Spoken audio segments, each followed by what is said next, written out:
Hello everyone, I am Kavita. Welcome to our double academy channel. So आज हम discuss करने जा रहे हैं, देखिए किस तरह से एक स्टूडेंट को 60% मार्क्स मिले हैं 9th में, और वही स्टूडेंट किस प्रकार से 10th क्लास में 95% लेकर आए। क्या स्ट्रेटेजी फॉलो करी होगी उन्होंने, किस तरह से खुद को मोटिवेट रखा होगा कि वो इतने मार्क्स इम्प्रूव कर पाए। ठीक है, तो ऐसी कौन कौन सी मिस्टेक है जो हमें नहीं करनी है। ठीक है, आज हम सारा डिस्कस करने वाले हैं एक ही वीडियो में। देखिए अब हमारी ऑनलाइन बैच स्टार्ट होने वाली है, इसे ज्वाइन कर सकते हैं। क्लास 10th के लिए लाइव प्लस रिकॉर्डेड क्लास आपको मिलने वाली है। सभी सब्जेक्ट की बेसिक से तैयारी होगी और प्रीवियस ईयर क्वेश्चन करवाए जाएंगे विद एनालिसिस। आप सभी जानते हैं प्रीवियस ईयर क्वेश्चन कितने ज़्यादा इंपॉर्टेंट होने वाले हैं हमारी एग्जाम के लिए। ठीक है, तो इसमें आपको वो भी सारी फैसिलिटी मिलेंगी। सभी लेक्चर्स अनलिमिटेड टाइम आप देख सकते हैं, 10th स्टैंडर्ड के लिए है। इसकी फीस मात्र 5,000 रुपये है 1 साल के लिए। ठीक है, और अगर आप ये कूपन कोड अप्लाई करते हैं कविता 10, तो 10% डिस्काउंट के साथ आप इसे ज्वाइन कर सकते हैं। और अधिक जानकारी के लिए जो कॉन्टैक्ट नंबर स्क्रीन पर शो हो रहे हैं उन पर कॉल करके आप ले सकते हैं। ठीक है, आगे देखिए। तो देखिए अब हम देखने वाले हैं कौन सी मिस्टेक है जो हमें अवॉइड करनी है, जो नहीं करनी है हमें पूरे टाइम में। देखिए मिस्टेक फर्स्ट क्या है, 9th का लो स्कोर। अधिकतर स्टूडेंट क्या करते हैं, 9th में आपके कम परसेंट बने हैं तो आप उसको देखकर बिल्कुल पूरी तरह से होपलेस हो जाते हैं कि अब 10th में तो आप अच्छा मतलब स्कोर कर ही नहीं पाएंगे। बहुत सारे स्टूडेंट होते हैं, उन्हें लगता है अभी 60% बने तो ज़्यादा से ज़्यादा हम कितना इंप्रूव कर पाएंगे, 70, इससे ज़्यादा क्या 95 तक हम पहुंच पाएंगे क्या। कितना डिफरेंस है, 1 साल में हम ऐसा क्या करेंगे जो यहाँ तक पहुंचेंगे। लेकिन ये इम्पॉसिबल नहीं है, आप बिल्कुल पहुंच सकते हैं अगर आप सही स्ट्रेटेजी के साथ, कंसिस्टेंसी के साथ अपनी पढ़ाई करते हैं, सही गाइडेंस फॉलो करते हैं, तो आप डेफिनेटली 95, 60 से क्या 50 से भी 95 तक पहुंच सकते हैं। कोई बड़ी बात नहीं होती है। ठीक है, तो आज हम जानेंगे। देखिए 9th के लो स्कोर को देखकर बिल्कुल मोटिवेट नहीं होना है। मैक्सिमम बहुत सारे स्टूडेंट हैं जिनके 9th में बहुत कम परसेंट बने हैं और 10th में उन्होंने टॉप भी किया है। ठीक है, आपने ही देखे होंगे बहुत सारे, क्योंकि क्या होता है 9th में क्या होता है, बहुत सारे स्टूडेंट एकदम से फ्री हो जाते हैं कि कोई बात नहीं, एकदम नया नया सिलेबस भी रहता है, काफ़ी कुछ चेंजेस हो जाता है तो उनको थोड़ी प्रॉब्लम भी आती है। लेकिन 10th में आते आते वो उस चीज़ से निकल जाते हैं और थोड़ी सी सीरियसनेस के साथ पढ़ाई करते हैं। ठीक है, तो ज़्यादा टेंशन नहीं लेनी है, 10th ईजी है, कोई ज़्यादा बड़ी बात नहीं है। और बोर्ड एग्जाम है, आपको लगता बोर्ड से डर लगता होगा, अब डेफिनेटली बोर्ड है तो थोड़ा क्या सबको एक रहता है, एक डर सा रहता है कि बोर्ड एग्जाम है, हमारे स्कूल में एग्जाम नहीं होगी, बाहर होगी, उसके बाद पेपर भी बाहर से बनेंगे, तो इस चीज़ का भी डर रहता है। तो इतना डरने की जरूरत नहीं है। बोर्ड में जो पेपर आपके बनते हैं वो सभी स्टूडेंट के लेवल के अकॉर्डिंग बनेंगे, बिल्कुल हार्ड लेवल नहीं रखेंगे, वो बिल्कुल मॉडरेट रखते हैं। ठीक है, क्योंकि सभी को उनको देखना होता है, सिर्फ हाई जो टॉप लेवल के स्टूडेंट के अकॉर्डिंग भी नहीं दे सकते। वो सभी के लिए पेपर बनाना है तो उन्हें ज़्यादा हार्ड नहीं देंगे। ठीक है, तो इस हिसाब से आपका पेपर बनता है। और देखिए तो 9th के लो स्कोर को देखकर बिल्कुल डिमोटिवेट या होपलेस नहीं होना है, आप बिल्कुल आगे अच्छा कर सकते हैं अगर आप सही स्ट्रेटेजी फॉलो करें तो। देखिए मिस्टेक 2 हम क्या करते हैं, स्मार्ट स्टडी नहीं करते। अब स्मार्ट स्टडी से क्या मतलब है, देखिएगा जरा। हाउ मेनी आवर्स, अब सभी लोग किसके पीछे भागते हैं, कितने घंटे पढ़ाई करें। किसी से पूछ रहे हैं अपने सीनियर से कि आपने कितने घंटे पढ़ते थे एक दिन में, कितना सोते थे, कितना पढ़ते थे, इस सब्जेक्ट को कितना टाइम देते थे। बट एग्जैक्टली ये क्वेश्चन ही गलत है। हम कितने घंटे पढ़ाई करते हैं ये चीज़ मैटर नहीं करती है, मैटर करती है हमने क्या पढ़ा।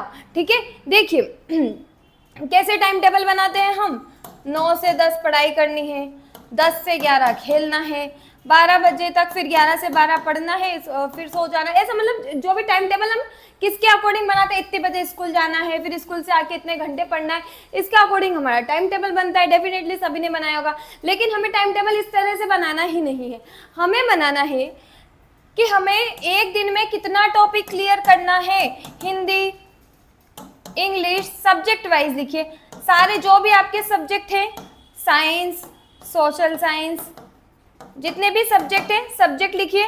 उसके बाद उसके अकॉर्डिंग चलिए, एक मराठी और क्या है, एक मैथ। ठीक है, तो सब्जेक्ट के अकॉर्डिंग जिस भी पार्ट में आप जैसे भी डिवाइड करें इन्हें, उन्हें करके इसके अकॉर्डिंग आपको चलना है कि एक दिन में आपको कितना पार्ट कवर करना है, ठीक है। जैसे हिंदी का हमें क्या करना है, 1 लेसन कवर होना चाहिए, मराठी का जो भी आपके अकॉर्डिंग, आपकी कैपेसिटी के अकॉर्डिंग आप कर पाए वो कर लीजिएगा। इंग्लिश में, मैथ में हमें 5 क्वेश्चन डेली लगाने हैं। इस तरह से आपका टारगेट होना चाहिए, ना कि पढ़ाई आपकी घंटे के वाइज होनी चाहिए कि इतने घंटे से इतने घंटे तक पढ़ना है, क्योंकि उसमें क्या होता है अधिकतर हम टाइम देखते रहते हैं, अभी 5 मिनट बाकी है, 10 मिनट बाकी है, तो हमारा पूरा कॉन्सेंट्रेट कहाँ जाता है, वॉच पर जाता है, ना कि हम पढ़ाई को कंसंट्रेट कर पाते। अगर हम स्टडी पर कंसंट्रेट करेंगे कि हाँ हमें ये टॉपिक क्लियर करना है, तो क्या होगा, डेफिनेटली हम अच्छे से चीज़ों को समझ पाएंगे और लॉन्ग टाइम तक हमें वो चीज़ याद रहेगी। लेकिन हम बार बार घड़ी देख रहे हैं, मन नहीं लग रहा है, फिर भी मजबूरी में बैठे हैं कि हाँ पढ़ना है, 1 घंटे बाद उसके बाद खेलेंगे, ध्यान हमारा पूरा वहाँ जा रहा है, तो वो भी गलत है, ठीक है। तो इससे फर्क नहीं पड़ता, जैसे 12 बज गई उसके बाद सोना है, ऐसा फिक्स नहीं रखना है हमें। क्या रखना है, देखिए टारगेट फिक्स कीजिए कि आपको इंग्लिश का ये 1 चैप्टर है, इसको पूरा कवर करके ही सोना है, फिर बीच में वॉच नहीं देखनी है, चाहे 12 बज रही हो, 2 बज रही हो, 3 बज रही हो, पढ़ते पढ़ते कितनी ही बज गई, टाइम नहीं देखना है। हमें क्या ध्यान रखना है कि हमारा ये टॉपिक कब कवर होगा, या हुआ या नहीं हुआ। और ऐसा नहीं है आधा हो गया, टाइम हो गया, चलो सो जाओ, ऐसा भी नहीं करना है। आज का काम आज ही खत्म करना है, क्योंकि फिर हम सोचेंगे चलो इसको कल कर लेंगे, लेकिन कल का हम कब करेंगे, फिर कल का परसों के लिए टल जाएगा, फिर उसका और आगे। तो इस तरह से हमें बिल्कुल भी ये गलती नहीं करनी है, क्योंकि इससे क्या होगा, फिर हमारे जो डेली रूटीन बना है, जो हमने टारगेट फिक्स किया है, वो भी डिसबैलेंस हो जाएगा। तो इस तरह से हमें क्या करना है, आज का काम आज ही करना है, और पढ़ाई को घंटे के हिसाब से नहीं पढ़ना है, टॉपिक के अकॉर्डिंग पढ़ना है कि आज हमें कितना टॉपिक कवर करना है, ठीक है। आगे देखिए, सेकंड क्या है, प्रॉपर टाइम टेबल बनाइएगा, ठीक है, कि इस सब्जेक्ट का हमें ये पढ़ना है, जो अभी मैंने बताया आपको उसी के अकॉर्डिंग है। सब्जेक्ट स्ट्रेटेजी, वही सब्जेक्ट स्ट्रेटेजी बनानी है कि इतने टाइम में हमें मतलब मैथ के कितने कवर करने हैं, एग्जाम्पल कब कवर करने हैं, प्रीवियस ईयर क्वेश्चन को किस तरह से हम कब इसको इंक्लूड करें इनमें। पढ़ाई के साथ साथ प्रीवियस ईयर क्वेश्चन को भी हमें ध्यान रखना है, सैंपल पेपर भी लगाने हैं। प्रीवियस ईयर क्वेश्चन ऐसा नहीं कि हम बाद के लिए छोड़ देंगे, बाद के लिए नहीं छोड़ना है, स्टार्टिंग में ही हमें 1 मंथ में, जैसे हम हमारा जो भी शेड्यूल हम फिक्स करेंगे, जैसे 1 मंथ में हमें 3 प्रीवियस ईयर क्वेश्चन लगाने ही है पूरे, ठीक है। तो इस तरह से हम शेड्यूल करेंगे, तो प्रॉपर हम क्या करेंगे, प्रॉपर अपना सब्जेक्ट स्ट्रेटेजी बनाएंगे। और क्या है, रिवीजन तो बहुत ही ज़्यादा इंपॉर्टेंट है। अगर आपने सब कुछ पढ़ लिया और अगर उसको रिवाइज नहीं किया, तो उसका कोई मतलब नहीं निकल जाता, पूरा व्यर्थ चला जाता है। तो देखिए रिवीजन आपको कैसे करना है, जो भी टॉपिक पढ़ा जस्ट उसके बाद उसको रिवाइज करना है, ये नहीं कि चलो बाद में रिवाइज हो जाएगा, ये टाइम खत्म हो गया हम बाद में रिवाइज कर लेंगे, ऐसा हम नहीं कर सकते।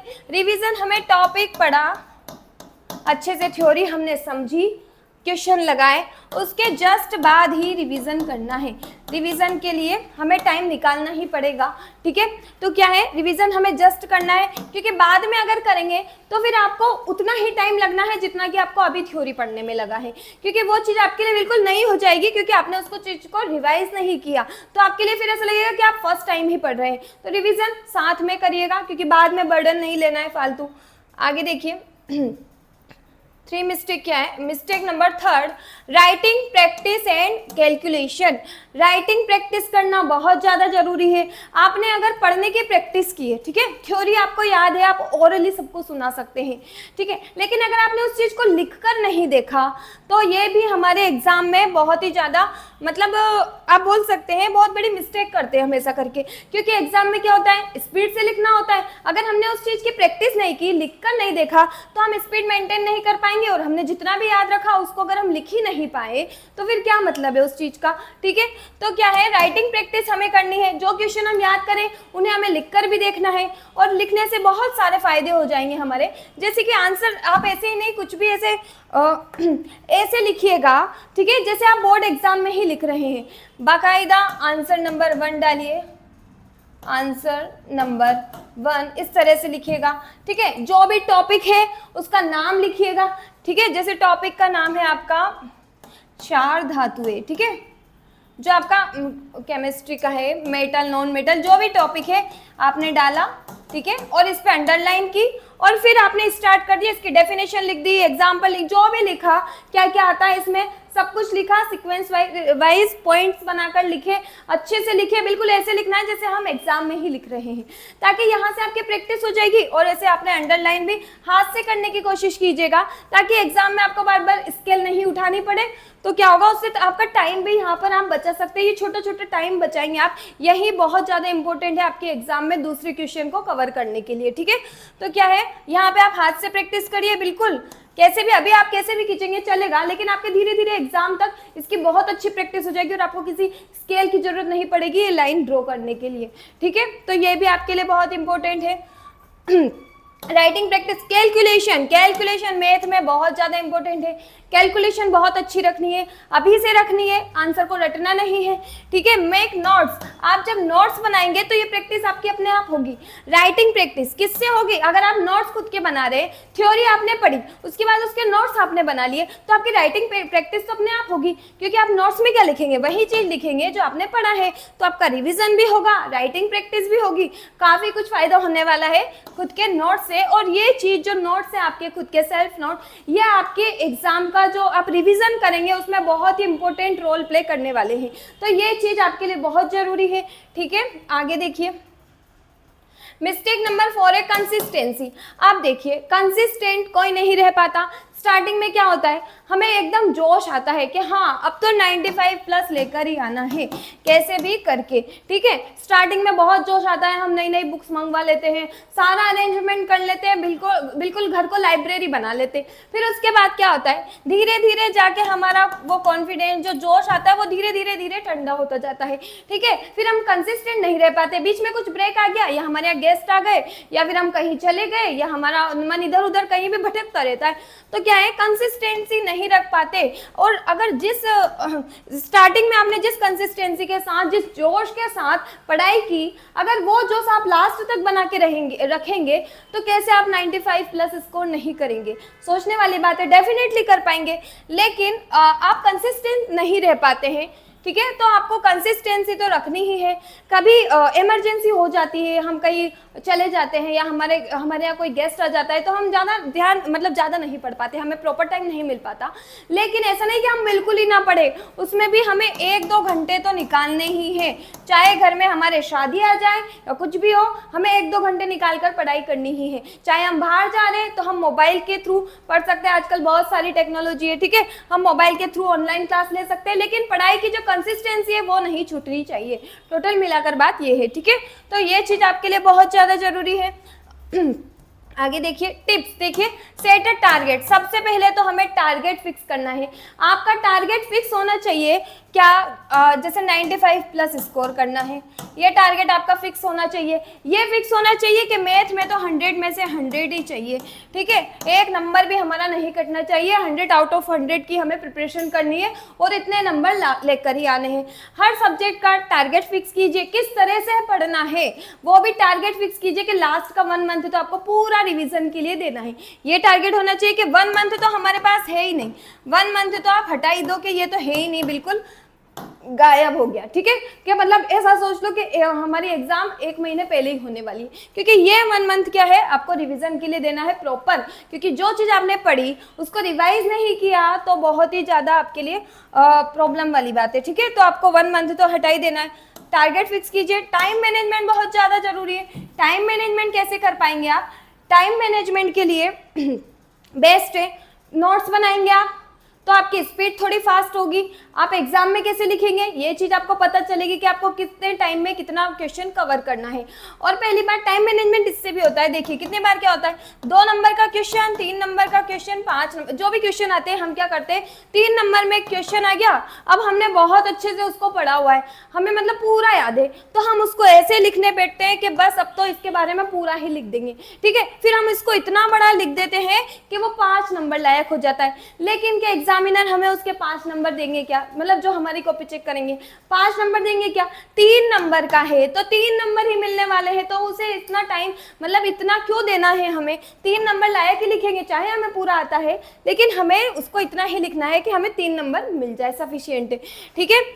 2 नंबर में भी ऐसा ही करना है, 5 नंबर वाले के लिए भी ऐसा ही करना है, तो टाइम हमें यहाँ बचाना है, ठीक है। और क्या होता है, ये छोटी छोटी मिस्टेक जैसे आप स्केल का यूज करते हैं इनको ये करने के लिए, अगर आप अभी से प्रैक्टिस करेंगे अंडरलाइन के लिए यहाँ पे, तो आपको वहाँ पे स्केल की जरूरत ही नहीं पड़ेगी, डायरेक्ट आप खींचेंगे और बिल्कुल स्ट्रेट आपकी लाइन बनेगी। और आपको जैसे स्केल कितनी बार हमारी पेपर के नीचे चली जाती है और इधर उधर गिर जाती है, फिर हम उसको उठाते हैं, टाइम लगता है, बार बार उठाएंगे, बार बार रखेंगे, तो इस तरह से क्या होता है, थोड़ी सी प्रॉब्लम आती है, ये टाइम में फिर असर पड़ता है। तो हमें क्या करना है, टाइम मैनेजमेंट का ध्यान रखना है, ये छोटी छोटी मिस्टेक्स है जो हमें बिल्कुल नहीं करनी है, अभी से ध्यान रखेंगे तभी हम एग्जाम तक इम्प्रूव कर पाएंगे, ठीक है। आप इसके लिए आई थिंक आपको समझ में आ गया होगा सारा जो भी मैंने आपको समझाया। Thank you so much everyone. ज़्यादा से ज़्यादा वीडियो को लाइक कीजिएगा, शेयर कीजिएगा, और डिस्क्रिप्शन पे आपको सारी लिंक मिल जाएगी टेलीग्राम इंस्टाग्राम की, आप वहाँ जाकर ज्वाइन कर सकते हैं। Thank you very much.